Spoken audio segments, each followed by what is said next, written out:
Hello, I'm Josh Bakan, and welcome to the Varsity845 Section 9 football show.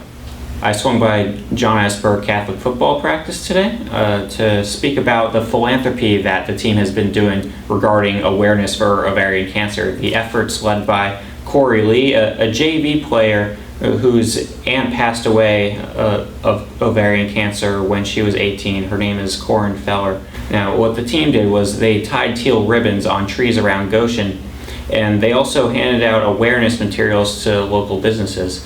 And in their first home game this year against Marlboro, they wore ribbons for awareness, and also each player handed their mother or sister a card with symptoms of ovarian cancer. Now, Corey wasn't at practice today, he was sick, but I spoke with head coach Kevin Ross and quarterback Austin Londo about the team's awareness efforts. Corey asked us, and his mom asked us as a team if we would like to paint the town teal. So we just went around and hung ribbons up on trees, and we gave posters out to restaurants and we hang them up in the window. I feel like the people we hand them out to are touched that the whole team is committed to spreading awareness about the ovarian cancer. He came to me and asked if we could participate and paint the town teal, the Goshen, Goshen, and so all of our players got together and we tied ribbons all over town. And then after that, he asked if we could wear a teal bow on our jerseys for game days as awareness of ovarian cancer. Yeah, I mean, he's making a difference as a young kid, and to me, it demonstrates his values as a person, his character, his upbringing that his parents have given him, setting that foundation, of being a caring, compassionate person.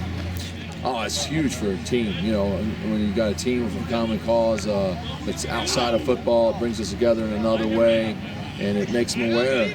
We were given all a card that we gave. I gave my wife, they gave their mom, and some of them gave their girlfriends. It's a little list of how to be aware of ovarian cancer. So it makes us aware of issues that aren't necessarily a man's issue directly, but it makes us more compassionate as a human being. I also swung by Middletown today, and I spoke with Dan Grant and Tommy Hendricks about how the team will recover from the tough 41-9 loss against Newburgh and what's in store for them here on out.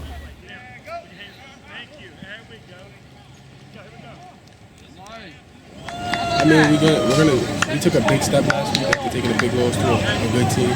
So what we're thinking about doing is trying to come out and show everybody that we're the team that we thought we were the first two games. So I mean, we're just coming out practicing hard, going at each other, trying to get better. Well, definitely as a linebacker in the defense, we need to watch more film.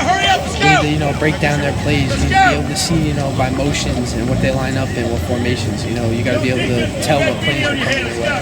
Yeah, I mean, they're going to prepare harder. Anybody you prepare against any opponent you see that week, because anything's possible. Football's a game of momentum. It can shift and anything can happen. So I believe that every team's going to come out and play against us like we're the best team, even if we're not the best, even if we are the best. But we just got to come out and compete against them just like they're going to compete against us. Now, Middletown entered that game with a pretty decent chance to make it competitive against Newburgh as they did last year. Newburgh just looked incredible on all sides of the ball. Just like years past, they have a very deep backfield, this time with Lakeem Thompson, Angelo Foster, Chris Monroe, and many good backs. On defense, they were able to stuff Middletown star running back Jordan Bryan with several unsuccessful runs up the middle. They weren't as successful doing that last year, but this year they really keyed in on him, putting 2 or 3 men on them with each play, head coach Bill Bianco said. And also on special teams, they looked very impressive. You have to credit Pete Matthews, their kicker, with giving Middletown just terrible field position on every kickoff. He would often get it inside the 20. He had very well-placed kickoffs and squib kicks, and you have to give Newburgh credit on all sides of the ball. It's definitely their section to win right now. Believe it or not, it's week 4 of the football season. We're already about halfway through the regular season, and we got some big games coming up this weekend. Josh, tell us what you're going to be checking out on Friday night.